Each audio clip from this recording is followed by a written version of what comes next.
तो हेलो बच्चों, आज जो जो क्लास ट्वेल्थ पास करना चाहते हैं, ठीक है।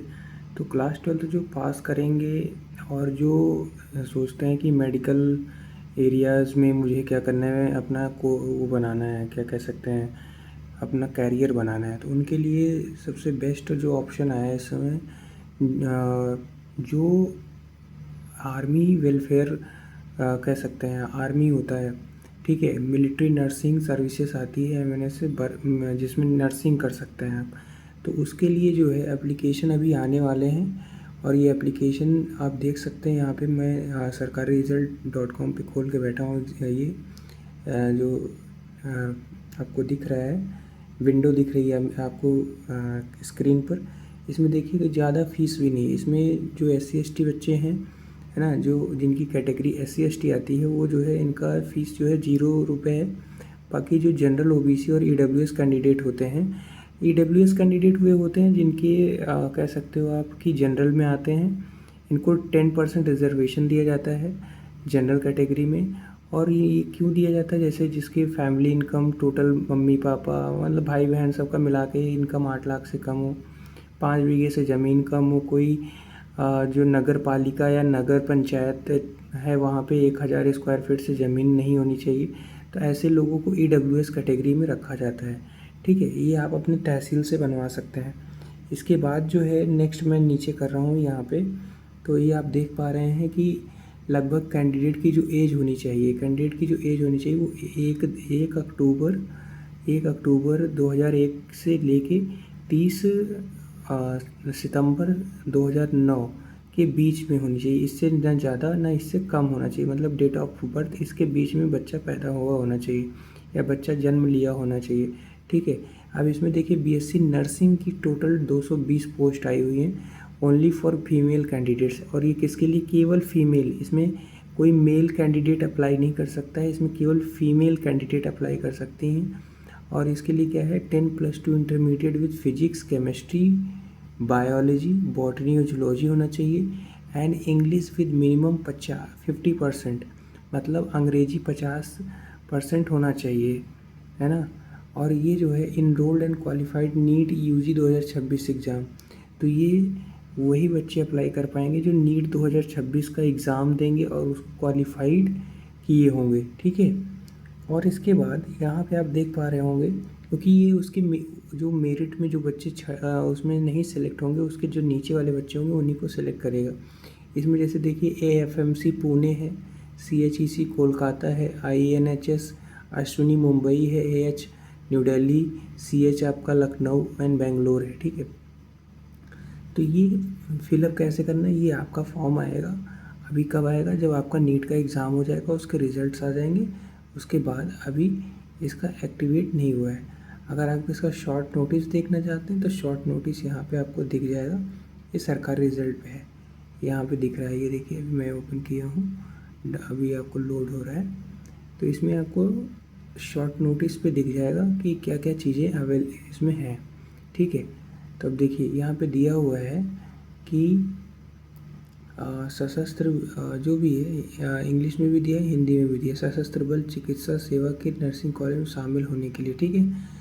तो यहाँ पे join colleges of nursing under AFMS armed forces, है ना, इससे रिलेटेड है ये। AFMS जो है arm force medical services, armed force medical services कहते हैं AFMS को। तो ये अभी जो है आपको इतना ही दिया है डिटेल। ये डिटेल कंप्लीट कब आएगा? आपका ये डिटेल कंप्लीट आएगा जब आपका नीट का एग्ज़ाम हो जाएगा, ठीक है। ये उन बच्चों के लिए जो क्लास 12th पास कर चुके हैं, मतलब पास करने वाले हैं, कर चुके हैं, उनके लिए है। और जो नीट का एग्ज़ाम में अपीयर होते हैं, ठीक है। तो वो नीट में नहीं हो रहा है तो कोई दिक्कत नहीं, मतलब परेशान नहीं होना है कि अब MBBS नहीं कर पाएंगे तो लाइफ ख़त्म हो रही है, ये है वो, ऐसे कुछ नहीं सोचना चाहिए। क्योंकि लाइफ में अगर एक जगह क्या होता है, कुछ चीज़ें बंद होती हैं तो दूसरी जगह खुल जाती हैं। तो उसी तरीके ये आपका एक तरीके से BSc नर्सिंग जो है, अगर आप आर्म फोर्सेस में चले जाते हैं तो आप समझ लीजिए एज अ बढ़िया जो है इसका पैकेज है। उसके बाद इसमें बढ़िया आपको सर्विसेज, आप खुद सर्विस प्रोवाइड करते हैं कंट्री के लिए, और कंट्री के साथ साथ में आपको इसमें जो है पोस्ट भी दी जाती है। आप जब नर्स बनते हैं तो इसमें आप लेफ्ट मतलब इसमें सूबेदार मेजर तक भी जा सकते हैं, ऐसा बात नहीं है। ठीक है, इसमें आप वैकेंसीज आती हैं नर्सिंग के लिए। ठीक है, उसमें आप ओपन में कम्पीट कीजिए और आप डायरेक्ट ज्वाइन हो जाते हैं। तो ये चीज़ें हैं, इसको आप कर सकते हैं। ठीक है, तो इसके बाद जो है अगर आप देखना चाहें तो जैसे कुछ और कोर्सेस हैं। एक ये कोर्स तो हो गया। ठीक है, अभी इसके बाद जो है जैसे आपका दिया हुआ है कि यहाँ पे देखिए एडमिशन के लिए ही दिया हुआ है। जैसे जो बच्चे बाहर जाके पढ़ना चाहते हैं, बिहार DCEC है, एडमिशन है, ये जनरली रिलेटेड है आपका। जैसे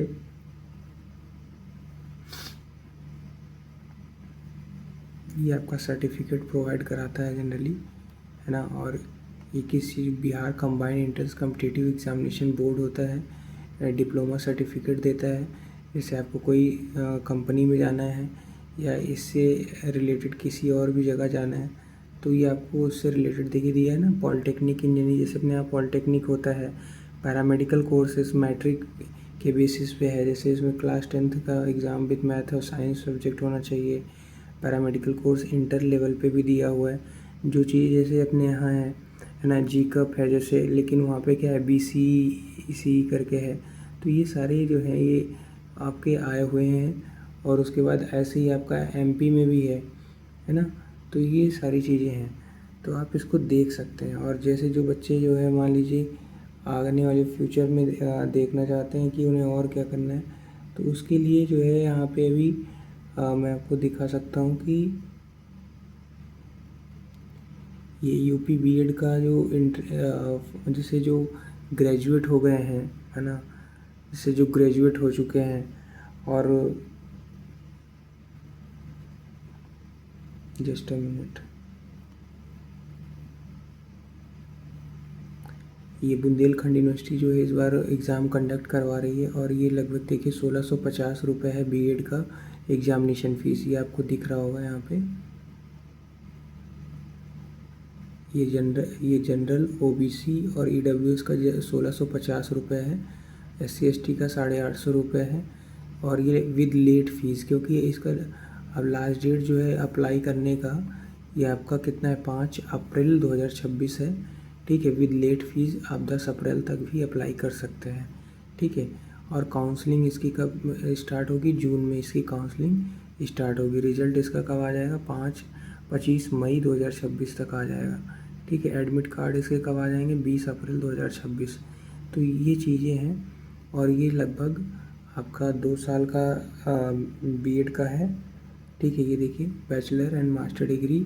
ठीक है, ये 2 साल का आपका B.Ed का एग्ज़ाम का दिया हुआ है। तो ये सारी चीज़ें हैं जो आप कर सकते हैं। जो ग्रेजुएट हो चुके हैं, जो ग्रेजुएट होने वाले हैं, उनके लिए है ये प्रोग्राम। ठीक है, इसमें एज बाउंडेशन उतना नहीं है, आप 15 एज के हो जाते हैं आप अप्लाई कर सकते हैं इस फॉर्म को। ठीक है, ये सारी चीज़ें हैं।